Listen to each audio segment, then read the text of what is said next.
Welcome to எங்கள் வீட்டு சமையல். எல்லாரும் எப்படி இருக்கிறீங்கள்? எல்லாரும் நலமாக இருப்பீர்கள் என்று நினைக்கிறேன். இன்றைக்கு நான் உங்களுக்காக செய்து காட்ட போகிறது வட்டிலப்பம் தான் செய்து காட்ட போகிறேன். இதை செய்து காட்டுறதுக்கு முன்னாடி இந்த சேனலை இதுவரைக்கும் சப்ஸ்கிரைப் பண்ணாதவங்கள் பண்ணிக்கொள்ளுங்க. அப்போ தான் நான் போகிற ஒவ்வொரு புதிய வீடியோக்களும் உங்களை உடனுக்குடன் வந்து சேரும். இப்போ நாங்கள் இந்த வட்டிலப்பம் என்னென்று செய்யலாம் என்றதை பார்ப்போம்.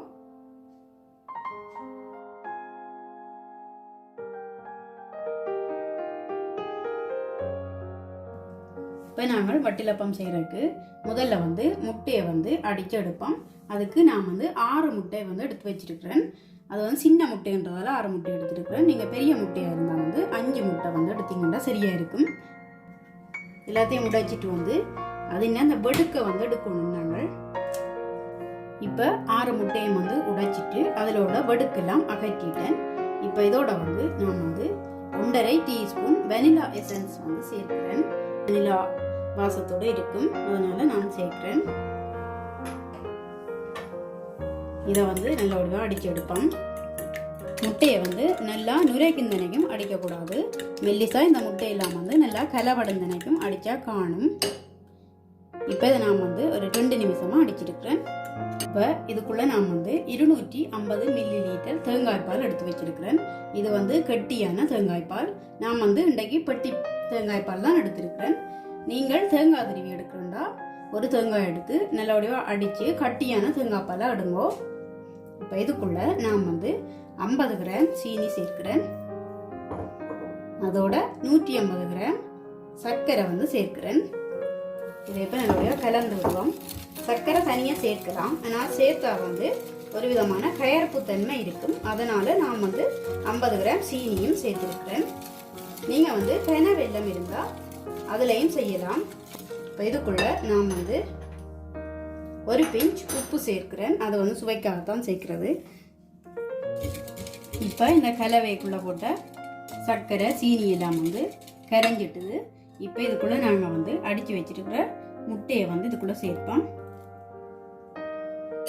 அதோட நான் 6 ஏலக்காயும் ஒரு சின்ன துண்டு பட்டையும் எடுத்து அதை உரல்ல அடித்து வச்சிருக்கிறேன்.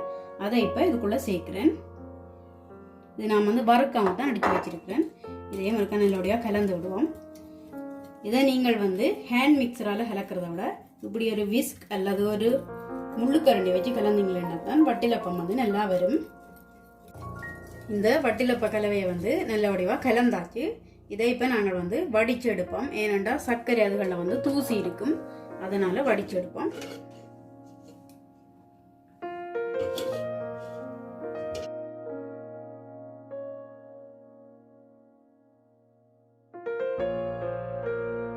இப்போ இதை வடிச்சு எடுத்துட்டேன்.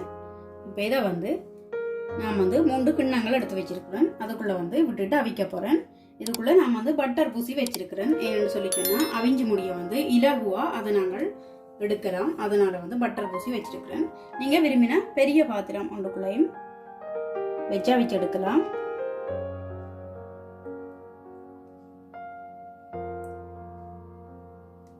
இதுக்குள்ள நீங்கள் உங்களுக்கு நட்ஸ் போட விரும்பினா அதுகளும் சேர்த்துக்கொள்ளலாம். நான் சேர்க்கையில நீங்க ஒரு பாத்திரம் எடுத்தா அதுக்குள்ள ஃபுல்லா விடாம அதுல ஒரு முக்காவாசிக்கு விட்டு வையுங்கோ. அப்பதான் அவிஞ்சு வரும்போது அது சரியா இருக்கும். இதை நான் இப்ப அலுமினியம் foil மூடி வைக்க போறேன். நீங்க அலுமினியம் foil அடிக்கி மூடி எதுவும் இருந்தா அதனாலே மூடி வைக்கலாம். நான் இது மூடையும் மூடி ஒரு ஸ்டீமருக்குள்ள வச்சிருக்கிறேன். நீங்கள் ஸ்டீமர்ல அடிக்கி இட்லி பாத்திரம் அப்படி அதுகளுக்குள்ளேயும் வச்சு அவிக்கலாம். இதை நான் ஒரு 30 to 45 நிமிஷம் இதை அவிய விட போறேன். அடுப்பை நல்லா குறைச்சி வச்சு அவிய விடுவோம். இப்போ இந்த வட்டிலப்பம் 35 நிமிஷமா அவிஞ்சு கொண்டு இருக்கு. இதை இப்போ நாங்கள் பார்ப்போம் இப்படி வந்துருக்கு.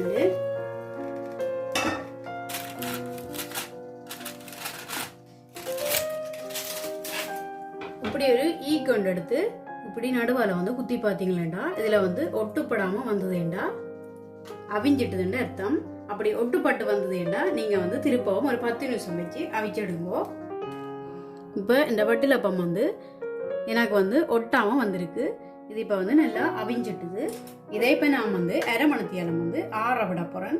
இது நார்மலா ஃப்ரிட்ஜில் வச்சுட்டு அடுத்த நாள் சாப்பிட தான் இன்னும் நல்லா இருக்கும். நான் இப்போ உங்களுக்கு காட்டுறதுக்காண்டி அரை மணித்தியாலம் விட்டுட்டு நான் இதை எடுத்து காட்டுறேன். இப்போ நான் வந்து இந்த வட்டிலப்பம் எல்லாத்தையும் அரை மணித்தியாலம் ஆற விட்டு எடுத்து வச்சிருக்கிறேன். ரொம்ப நல்லாவே வந்திருக்கு. கண்டிப்பா நீங்களும் இதை ட்ரை பண்ணி பாருங்க. எப்படி இருக்குன்னு சொல்லி உங்களோட கருத்துக்களை இன்பாக்ஸ்குள்ள சொல்லுங்க. இந்த வீடியோ உங்களுக்கு பிடிச்சிருக்கும்னு நினைக்கிறேன். பிடிச்சிருந்தா லைக் பண்ணுங்க, ஷேர் பண்ணுங்க, சப்ஸ்கிரைப் பண்ணுங்க. மறக்காம அந்த பெல் பட்டனையும் பிரஸ் பண்ணி விடுங்க. நான் உங்களை இன்னும் ஒரு புதிய வீடியோவில் சந்திக்கிறேன். அது வரைக்கும் நன்றி.